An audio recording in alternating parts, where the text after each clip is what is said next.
प्रधानमंत्री नरेंद्र मोदी ने जापान के उद्यमियों और मैन्युफैक्चरर्स को make in India make for the world का न्योता देते हुए भारत में निवेश बढ़ाने के लिए आमंत्रित किया है। उन्होंने कहा है कि भारत की राजनीतिक स्थिरता, मजबूत आर्थिक वृद्धि और उभरती टेक्नोलॉजी इसका सबसे बड़ा आधार है। प्रधानमंत्री मोदी ने टोक्यो में इंडिया जापान इकोनॉमिक फोरम को संबोधित करते हुए कहा कि जापान लंबे समय से भारत का विश्वसनीय साझेदार रहा है और जापानी कंपनियों ने अब तक भारत में $40 बिलियन से भी ज्यादा निवेश किया है। पीएम मोदी ने जापानी कंपनियों को बताया कि भारत में पूंजी सिर्फ बढ़ती नहीं बल्कि कई गुना बढ़ती है। उन्होंने जापान को नई और एडवांस टेक्नोलॉजी जैसे सेमीकंडक्टर, आर्टिफिशियल इंटेलिजेंस और बुलेट ट्रेन को लेकर साथ मिलकर काम करने का न्योता दिया। उम्मीद है कि जापान अगले 10 सालों में करीब $68 बिलियन यानी 10 ट्रिलियन येन का निवेश भारत में करेगा। पीएम मोदी ने जापानी उद्यमियों से आह्वान किया कि वे केवल भारत के लिए ही नहीं बल्कि पूरी दुनिया के लिए प्रोडक्ट्स भारत में बनाएं। उन्होंने कहा कि भारत आज नई ग्लोबल सप्लाई चेन का प्रमुख केंद्र बनने के लिए अग्रसर है। यह साझेदारी दोनों देशों के लिए ट्रेड, टेक्नोलॉजी, डिफेंस और संस्कृति के नए रास्ते खोलेगी। प्रधानमंत्री मोदी शंघाई सहयोग संगठन (एससीओ) की बैठक में शामिल होंगे। इसमें वह चीन के राष्ट्रपति शी जिनपिंग और रूस के राष्ट्रपति व्लादिमीर पुतिन से मुलाकात करेंगे। बैठक के दौरान व्यापार, सुरक्षा और कूटनीति पर खास चर्चा होगी।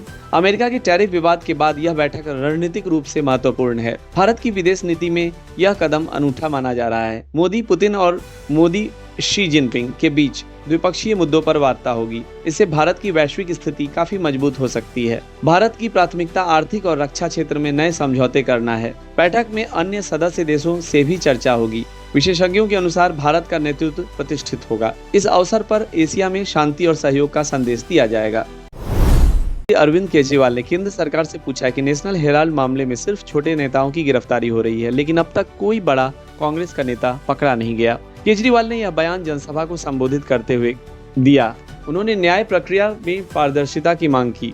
विरोधी दल के नेता लगातार इस मुद्दे पर सरकार को घेर रहे हैं। केजरीवाल ने मामले की निष्पक्ष जांच का आग्रह किया। उन्होंने कहा, न्याय में सभी के साथ समान व्यवहार होना चाहिए। राजस्थान उच्च न्यायालय ने वर्ष 2021 में हुई पुलिस सब इंस्पेक्टर परीक्षा को रद्द कर दिया है। इससे 859 पदों पर नियुक्ति की प्रक्रिया पर रोक लग गई है। परीक्षा में अनियमितताओं और शिकायतों पर जांच के बाद यह फैसला आया। कई अभ्यर्थियों ने कोर्ट में आवेदन किया था। न्यायालय ने सच का पता लगाने के आदेश दिए। इस फैसले के बाद अभ्यर्थियों में असमंजस है। सरकार इस निर्णय पर पुनर्विचार कर सकती है। केंद्रीय वित्त मंत्री निर्मला सीतारमण ने निर्यातकों को आश्वासन दिया है कि सरकार उनके हितों की रक्षा करेगी। अमेरिका के टैरिफ और व्यापार युद्ध के बीच उन्होंने निर्यातकों की मुश्किलों को समझने की बात कही।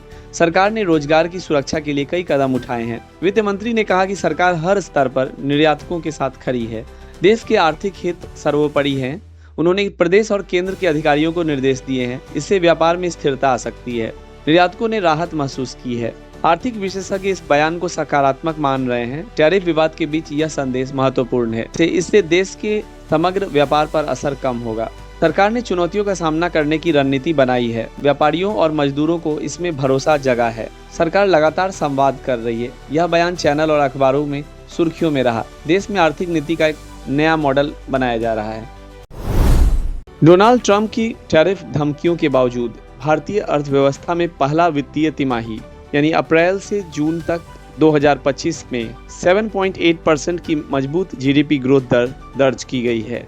इसके पीछे कई कारण हैं जो भारत की आर्थिक मजबूती और विविधता को दर्शाते हैं। सबसे पहले भारत की अर्थव्यवस्था में सेवा क्षेत्र की अच्छी पकड़ है, जिसने जीडीपी ग्रोथ को बेहतर बनाया। इसके अलावा कृषि क्षेत्र और विनिर्माण में भी सुधार दिखा है। भारत ने अपनी निवेश और उत्पादन को बढ़ावा देने वाली नीतियों के जरिए व्यापार संबंधों को मजबूत किया है, जिससे घरेलू आर्थिक गतिविधियां तेज हुई हैं। टैरिफ के कारण कुछ निर्यातक वर्ग पर दबाव जरूर पड़ा है, लेकिन सरकार ने सुधार और समर्थन नीतियों के जरिए इसके प्रभाव को कम किया। साथ ही भारत ने अन्य देशों से निवेश आकर्षित कर अपनी आर्थिक स्थिरता को बनाए रखा है। मौद्रिक और वित्तीय नीतियां प्रभावशाली रही हैं, जिसने निवेश और मांग को संतुलित रखा। वैश्विक आर्थिक दबावों के बीच भी भारत में निर्यात और घरेलू उद्योग सही दिशा में विकसित हो रहे हैं। इस प्रकार ट्रंप की टैरिफ धमकियों से भारत की अर्थव्यवस्था बेपरवाह रहकर भी दूसरी तिमाहियों में बड़ी सफलता अर्जित की और बढ़ी, जिसने देश को वैश्विक स्तर पर एक मजबूत और तेजी से बढ़ती अर्थव्यवस्था के रूप में स्थापित किया है। देखना यह है कि अगली तिमाही में जीडीपी ग्रोथ रेट कितनी दर्ज की जाती है। रूस से भारत में तेल आयात सितंबर में बढ़ने की संभावना है। व्यापारियों और विश्लेषकों ने यह अनुमान लगाया है कि अमेरिका के टैरिफ विवाद के चलते भारत ने रूस से तेल खरीद बढ़ाने की नीति बनाई है। इसी के चलते भारत की ऊर्जा सुरक्षा मजबूत हो रही है। व्यापारिक समझौते पर सरकार ने भरोसा जताया है। इससे भारत में पेट्रोलियम उत्पादों की आपूर्ति स्थिर रह सकती है। भारतीय कंपनियां रूस से अधिक कच्चा तेल खरीदने की तैयारी में हैं। इससे देश में तेल भंडारण पर भी असर संभव है। इस खबर ने व्यापार जगत में उत्सुकता जगाई है। सरकार ने समर्थन जताया है। वैश्विक बाजार में भारत की भूमिका बढ़ रही है। ऊर्जा क्षेत्र में भारत की नीतियां अग्रणी मानी जा रही है। यह घटना प्रधानमंत्री मोदी की विशेष नीति से जुड़ी है। निवेशकों की उम्मीदें इससे बढ़ी हैं। अमेरिका ने यूक्रेन को $825 मिलियन की मिसाइल और अन्य रक्षा उपकरणों की बिक्री की मंजूरी दी है। यह सौदा रूस यूक्रेन युद्ध के हालात में यूक्रेन की रक्षा को मजबूत करेगा। इस सौदे में एक्सटेंडेड रेंज की मिसाइलें शामिल हैं। अमेरिका का यह कदम क्षेत्र की सुरक्षा समीकरण बदल सकता है। यूक्रेन ने सुरक्षा के लिए साझा कार्रवाई की मांग रखी थी। रूस ने इस पर कड़ी प्रतिक्रिया भी दी है। दुबई की राजकुमारी शेखा महरा मोहम्मद राशिद अल मखतूम हैं, जो दुबई की शासक और यूएई के प्रधानमंत्री शेख मोहम्मद बिन राशिद अल मखतूम की बेटी हैं। उन्होंने हाल ही में अमेरिकी मोरक्को मूल के रैपर फ्रेंच मोंटाना, जिनका असली नाम करीम खरबूज है, उससे सगाई की है।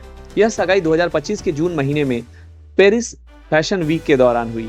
शेखा महरा ने पिछले साल सोशल मीडिया पर अपने पहले पति शेख मना बिन मोहम्मद बिन राशिद बिन मना अल मखतूम से तलाक की घोषणा की थी, जिसमें उन्होंने अपने पति पर बेवफाई का आरोप लगाया था। तलाक की घोषणा उन्होंने इंस्टाग्राम पर मैं तुम्हें तलाक देती हूँ कि 3 बार कहने वाली इस्लामी ट्रिपल तलाक के तरीके से की, जो आमतौर पर महिलाओं द्वारा नहीं किया जाता। शेखा महरा का तलाक और बाद में उन्होंने अपनी खुद की luxury perfume line Mahra M1 शुरू की, जिसमें उनका पहला परफ्यूम डाइवोर्स नाम से है। फ्रेंच मोंटाना और शेखा महरा के रिश्ते की चर्चा पिछले साल से थी और दोनों को कई बार दुबई, मोरक्को और पेरिस समेत विभिन्न जगहों पर साथ में देखा गया। शेखा महरा दुबई की राजकुमारी हैं, जिन्होंने अपने इंस्टाग्राम पोस्ट द्वारा तलाक की घोषणा की और अब मशहूर रैपर फ्रेंच मोंटाना से सगाई कर ली है। यह खबर दुनिया भर में सुर्खियों में है। बैडमिंटन विश्व चैंपियनशिप 2025 में भारत की स्टार खिलाड़ी पीवी सिंधु ने चीन की वर्ल्ड नंबर 2 खिलाड़ी वांग झी को हराकर क्वार्टर फाइनल में जगह बना ली है। यह जीत भारत में खेल जगत में उत्साह का माहौल लेकर आई है। सिंधु ने बेहतरीन प्रदर्शन किया।